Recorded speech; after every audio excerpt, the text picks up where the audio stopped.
will now reveal, in detail, the prophetic micro-timeline of the Messiah's first coming that spanned from fall of 26 CE to spring of 30 CE.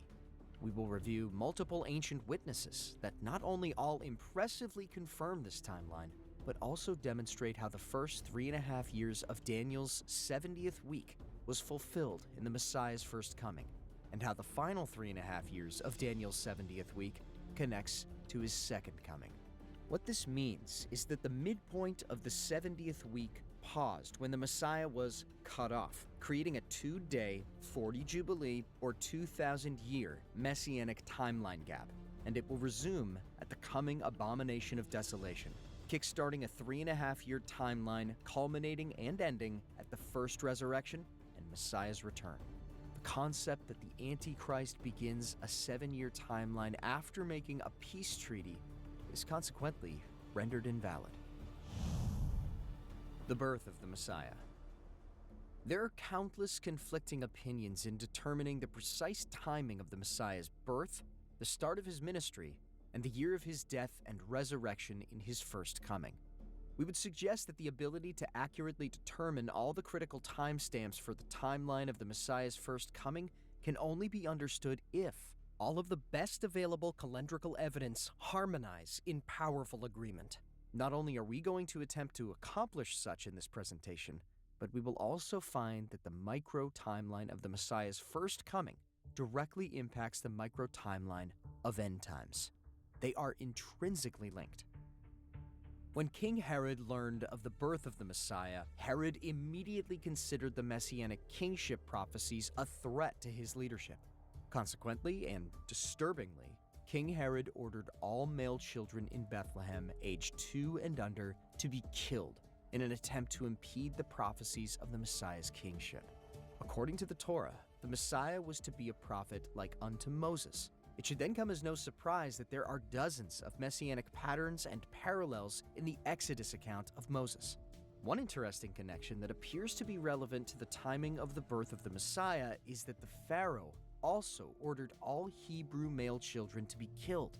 Moses escaped this fate by being safely placed in the Nile River at the age of 3 months, and consequently, his identity was then hidden in Egypt, thus preserving his life. Likewise, consistent with the prophetic foreshadowing, King Herod ordered all male children under the age of 2 to be killed in the town of Bethlehem in a failed attempt to target the Messiah's life. As a result, like Moses, the Messiah's identity was hidden in Egypt, thus preserving his life. According to the detail provided to us in these events, and if we are to expect consistency and precision in this prophetic pattern, we then would likewise expect that the Messiah may also have been exactly 3 months old when he was safely hidden in Egypt. This also fits with the mentality of King Herod. King Herod had a reputation of being rather paranoid. He knew that if the child was only 3 months old, then executing every child under 2 would certainly include the Messiah. However, if the Messiah was greater than a year old and perhaps up to 2 years old, King Herod would have found it more reasonable to kill every male child up to 3 or 4 years old to ensure that the death of the Messiah would have been included. He would have left no chance for error. Because of this, and because of the pattern of Moses, we have a reasonable expectation that Messiah was most likely 3 months old, and certainly no older than a year at the time he was brought to Egypt. We know that the Messiah could not have been born after the death of Herod. Obviously, King Herod must have been alive in order to try to kill the Messiah. So, when did King Herod die? We know that King Herod died shortly after this decree, and there are only 2 years proposed for his death, either 4 BCE or 1 BCE. There are a couple of solid reasons why the 4 BCE date has prevailed over 1 BCE. First, Josephus informs us that Herod died just before a Passover. We are also told there was a lunar eclipse shortly before Herod died. There is only one lunar eclipse that fits the possible timing of Herod's death, and it also occurred just before a Passover. That lunar eclipse occurred on March 13th, 4 BCE, and thus places King Herod's death in March of 4 BCE. Second, Josephus writes that Herod reigned for 37 years from the time of his appointment by the Roman Senate in 40 BCE. and 34 years from his conquest of Jerusalem in 37 BCE. Using so-called inclusive counting, this too places Herod's death in 4 BCE via the witness of both timelines, and certainly eliminates 1 BCE as a viable option. While there was also a lunar eclipse in December of 1 BCE, it occurred nowhere near a Passover, and is not consistent with the length of King Herod's reign according to Josephus. Both of these inconsistencies are unreconcilable, and thus force us to discard 1 BCE as a year of the Messiah's birth. The Messiah had to be born at least 3 months and no more than 1 year prior to the death of King Herod in late March of 4 BCE. Thus, the Messiah would have been born sometime between March of 5 BCE and December of 5 BCE. We may be able to further narrow down the window of the Messiah's birth in 5 BCE. Macrobius, one of the last pagan writers in Rome, in his book Saturnalia, wrote, "When it was heard that as a part of the slaughter of boys up to 2 years old, Herod, king of the Jews, had ordered his own son to be killed, he, the Emperor Augustus, remarked, 'It is better to be Herod's pig than his son.'" Macrobius may have given us a rather useful chronological key. If he was referring to the death of Antipater in 4 BCE, the killing of children in Bethlehem may have been the last, if not the last, brutal killings of Herod before he died. Thus, we are to understand that Antipater was pronounced guilty and sentenced to death around the same time Herod attempted to kill the Messiah.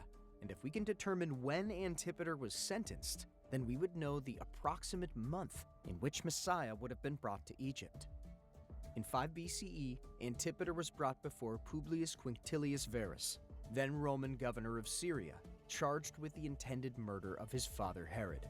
Antipater was found guilty by Varus. However, due to Antipater's high rank, it was necessary for Caesar Augustus to approve of the recommended sentence of death. After the guilty verdict, Antipater's position as exclusive successor was removed and granted to Herod Antipas. Once the sentence had approval from Augustus in 4 BCE, Antipater was then executed. This provides us an interesting timeline.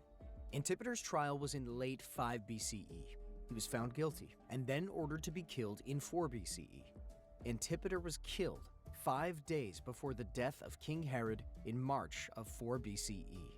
It is then reasonable to conclude that Antipater's trial with Publius Quinctilius Varus may have been late December of 5 BCE, since the approval from Augustus for the Antipater's death sentence occurred soon after in 4 BCE, and was then carried out in March of 4 BCE.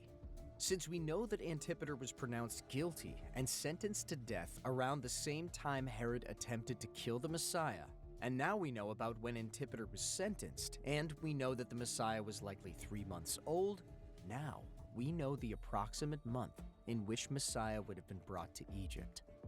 3 months earlier, from late December of 5 BCE, would be late September or early October, which would be exactly when we would expect the Feast of Tabernacles would occur. And that is contextually significant.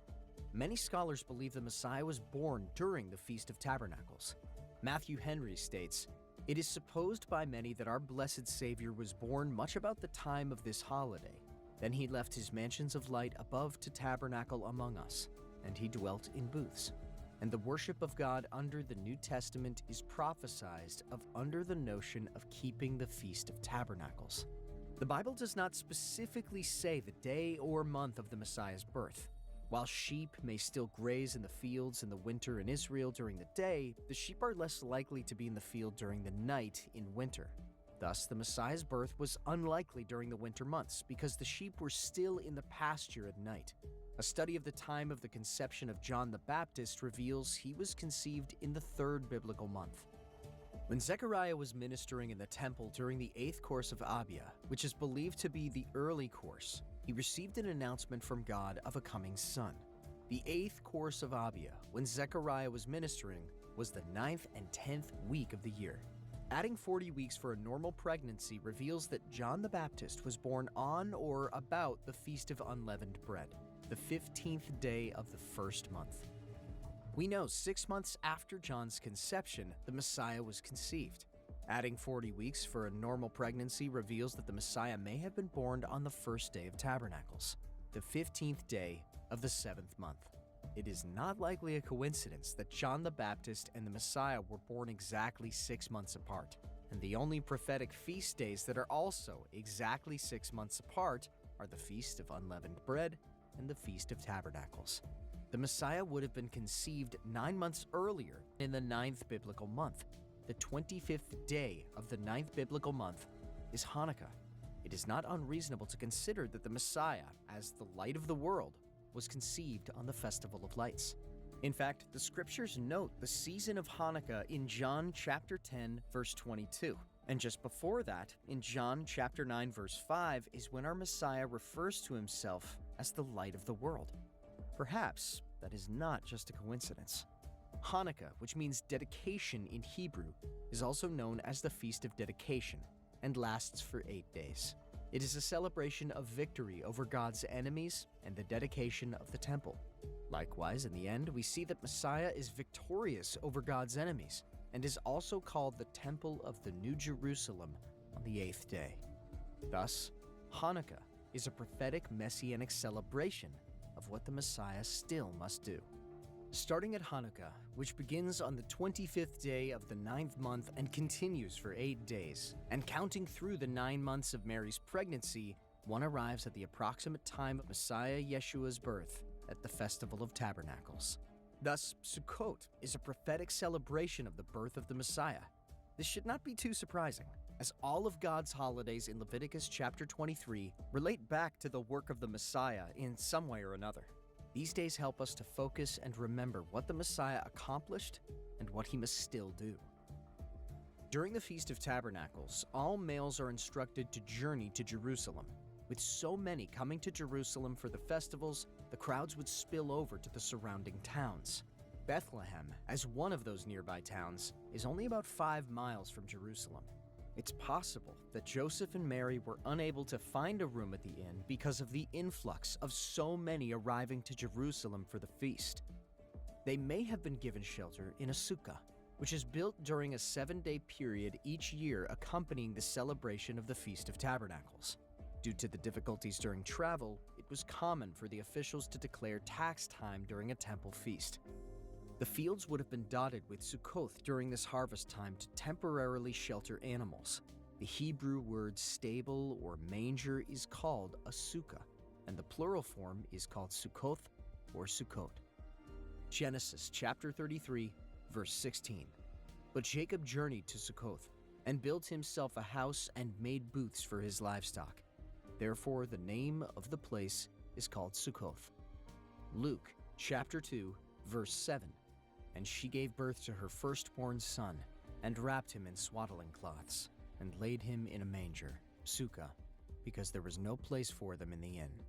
Therefore, if the Messiah was born on the first day of the Feast of Tabernacles, not only would Messiah have been circumcised on the 8th day after he was born, but he would have also been circumcised precisely on the 8th day of the Feast of Sukkot, or Tabernacles, which also syncs with the prophetic and thematic purpose of the 8th day for both tabernacles and circumcision, as we covered in part 1 of this series.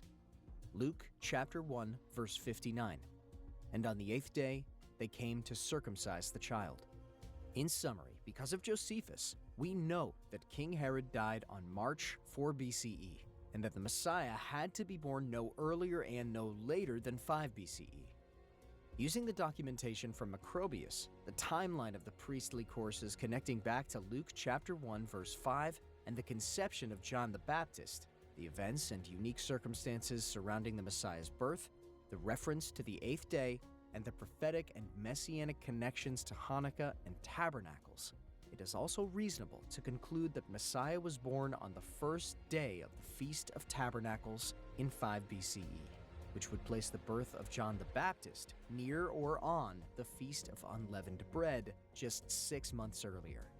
Now, we can simply continue building the micro-timeline of the Messiah's first coming and test whether it agrees with available ancient historical evidence.